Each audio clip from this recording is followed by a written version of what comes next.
पुराने वक्तों की बात है। अरबों में मुस्तकबिल का हाल मालूम करने का एक तरीका ये था कि मुट्ठी भर रेत लेकर इसे बिखेरते और इसे जो नक्शा बनता इसकी ताबीर करते। एक मालदार ताजिर का इंतकाल हुआ तो इसकी बीवी को बड़ी फिक्र लाहक हुई कि इसकी इकलौती लड़की की शादी किससे होगी।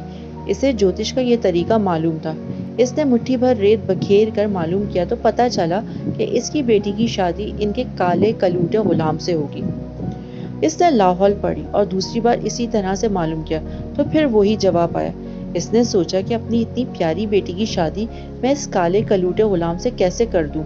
ये भी क्या जोड़ी हुई। इसने सोचा इससे छुटकारा कैसे हासिल किया जाए। अगर मैं इसे धक्के देकर निकालूं तो ऐसा ना हो कि गुलाम मेरा दुश्मन हो जाए। इसने गुलाम को बुलाया और कहने लगी, तुम ऐनो शम्स के पास जाओ और इसे पूछो कि मेरी मालकिन ने पूछा है कि मेरी बेटी की शादी किससे होगी।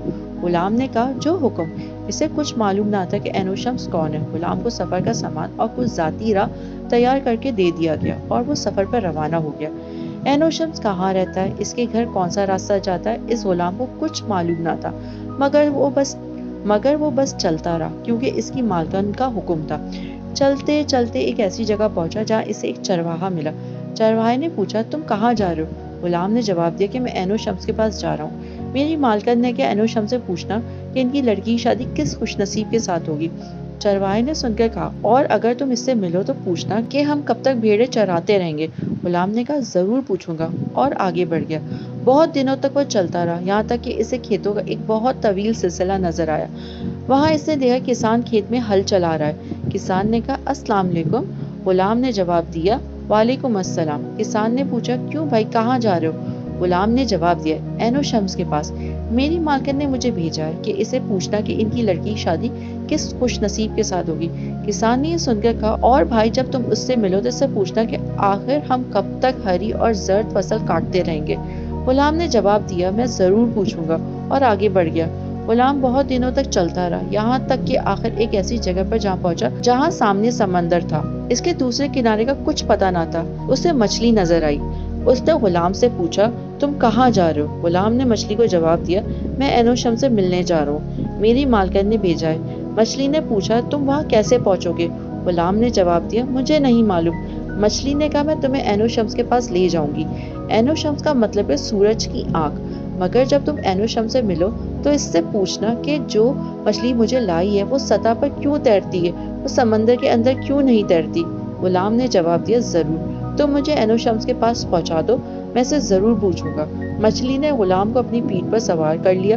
कई दिन रात सफर के बाद आखिर समंदर का किनारा नजर आया। मछली ने इसे वहां ले जाकर साहिल पर उतार दिया।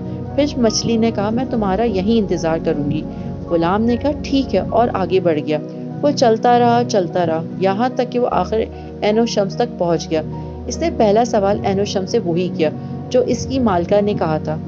जनाब, मेरी मालकिन ने पूछा है कि इनकी बेटी की शादी किस खुश नसीब से होगी। ऐनो शम्स ने जवाब दिया, तुमसे और सिर्फ तुमसे। फिर गुलाम ने दूसरा सवाल किया, जनाब, एक चरवाहा मुझे रास्ते में मिला था। इसने मुझसे पूछा था कि वो कब तक भेड़ें चराता रहेगा। ऐनो शम्स ने कहा, वो दिन और रात का गला बान है, जब तक वक्त का चक्कर खत्म नहीं होता इसे भेड़ें चरानी पड़ेंगी। गुलाम ने कहा, जनाब, एक सवाल किसान ने भी किया था। इसने पूछा था वो कब तक काम करता रहेगा। वो हरी फसल भी काटता है और जर्द पकी हुई फसल भी काटता है और इन्हें पानी भी डाल देता है। ऐनो शम्स ने कहा, वही बच्चों और बूढ़ों के लिए मौत लाता है। हरी फसलें बच्चे और नादान इंसान हैं और पक्की फसलें बूढ़े जिनके बाल सफेद हो गए हैं। गुलाम ने कहा, जनाब, मैं एक सवाल और पूछना चाहता हूँ। ऐनो शम्स ने कहा, पूछो। गुलाम ने कहा कि जिस मछली ने मुझे यहाँ तक पहुँचाया है, इसने सवाल पूछा है कि वो क्यों सतह समंदर पर तैरती है, नीचे क्यों नहीं जाती। ऐनो शम्स ने कहा, जब तुम इस मछली पर सवार होकर दूसरे किनारे पर पहुंच जाओ तो इसकी पुष्ट को थपथपाना, वो अपने मुंह से अखरोट जितना एक बड़ा हीरा उगलेगी। इसके बाद वो सतह के नीचे अपनी हमजोलियों से मिल सकेगी। ये हीरा तुम ले लेना, वो हीरा तुम्हारा इनाम होगा। रास्ते में दाएं और बाएं तरफ तुम्हें पत्थर के 2 हौज मिलेंगे, एक में खजाना है और दूसरे में पानी। खजाना तुम ले लेना और पानी में नहाओगे तो तुम्हारा रंग सफेद हो जाएगा। गुलाम शुक्रिया कहकर वापस हुआ। मछली ने इसे अपनी पीठ पर सवार किया और समंदर पार उतार दिया। इसने मछली की पीठ को थपथपाया तो मछली ने अखरोट जितना एक हीरा अपने मुंह से उगल दिया और पानी में वापस चली गई। गुलाम ने हीरा उठा लिया। آگے چل کے اسے پتھر کے 2 حوض ملے، واقعی ایک میں پانی تھا اور دوسرے میں خزانہ۔ پانی میں اتر کے اس نے غسل کیا تو اس نے ایک عجیب کرشمہ دیکھا کہ اب اس کا رنگ میدے کی طرح سفید ہو گیا۔ خزانہ اس نے 100 اونٹوں پر لدوایا اور پھر چل پڑا۔ وہ چلتا رہا یہاں تک کہ اس کی ملاقات کسان سے ہوئی۔ اس نے اسے عین الشمس کا جواب بتایا اور پھر وہ آگے بڑھ گیا۔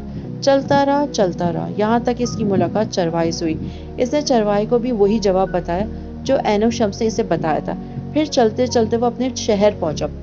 لوگوں نے 100 اونٹوں کے قافلے کو حیرت سے دیکھا۔ شاندار کپڑوں اور 101 اونٹوں کا قافلہ مکان کے باہر کھڑا کر کے جب وہ اپنی مالکن کے مکان میں داخل ہوا تو اس نے اسے نہیں پہچانا۔ اس نے سوچا کہ شاید یہ میرے شوہر کے بھائی کا لڑکا ہے اور میرے شوہر کی موت کی اطلاع پا کر ملنے آیا ہے اور اپنی چچا زاد بہن کو لینے۔